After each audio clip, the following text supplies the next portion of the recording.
আনোয়ারায় বিএনপির ভারপ্রাপ্ত চেয়ারম্যান তারেক রহমান ঘোষিত রাষ্ট্র কাঠামো মেরামতের রূপরেখা ৩১ দফা বাস্তবায়নে জনসমাবেশ করেছে বিএনপি। শুক্রবার ১৭ জানুয়ারি সন্ধ্যায় আনোয়ারা উপজেলার পরইকোড়া ইউনিয়ন জাতীয়তাবাদী বিএনপি ও অঙ্গ সংগঠনের আয়োজনে এই জনসমাবেশ অনুষ্ঠিত হয়।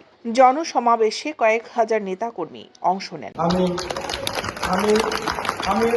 এই সময় আনোয়ারা উপজেলা বিএনপির সিনিয়র সদস্য মোহাম্মদ রফিক ডিলারের সভাপতিত্বে প্রধান অতিথি ছিলেন উপজেলা বিএনপি সদস্য সচিব লায়ন মোহাম্মদ হেলাল উদ্দিন, সদস্য এম মনসুর উদ্দিন ও মোহাম্মদ দিদার হোসেন চৌধুরীর যৌথ সঞ্চালনায় উপস্থিত ছিলেন উপজেলা বিএনপির যুগ্ম আহ্বায়ক সরওয়ার হোসেন মাসুদ, সদস্য মোজাম্মেল হক, আবুল কাশেম, মোস্তাক আহমেদ, আবু বকর, দিল মোহাম্মদ মঞ্জু, মোহাম্মদ সাদেক, আখতারুজ্জামান, মামুন খান, উপজেলা স্বেচ্ছাসেবক দলের সদস্য সচিব গাজী মোহাম্মদ ফোরকান, বিএনপি নেতা নিজাম উদ্দিন, দক্ষিণ জেলা স্বেচ্ছাসেবক দলের সাবেক ভারপ্রাপ্ত সভাপতি লুৎফুর এনাম চৌধুরী টিটু, আনোয়ারা উপজেলা স্বেচ্ছাসেবক দলের যুগ্ম আহ্বায়ক আবু তৈয়ব মাহির, দক্ষিণ জেলা ছাত্রদল নেতা ইসমাইল বিন মনির, উপজেলা ছাত্রদল নেতা জুয়েল, বরতলী কলেজ ছাত্রদল নেতা তারেক ও মিনহাজ সহ বিএনপি ও অঙ্গ সংগঠনের নেতৃবৃন্দ।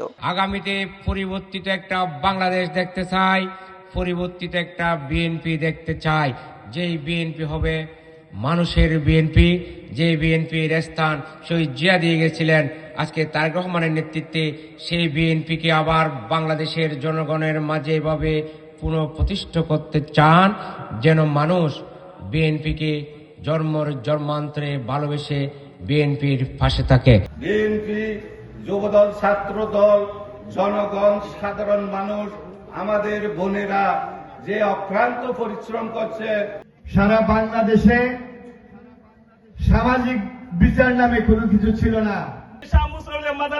ওনার নেতৃত্বে সেদিন গিয়েছিলেন জনগণের বাংলাদেশের সার্বভৌমত্বের কথা বলে নির্যাতন সহ্য করে অস্বীকার করেও যিনি। দৈনিক আজাদী নিউজ ডেস্ক।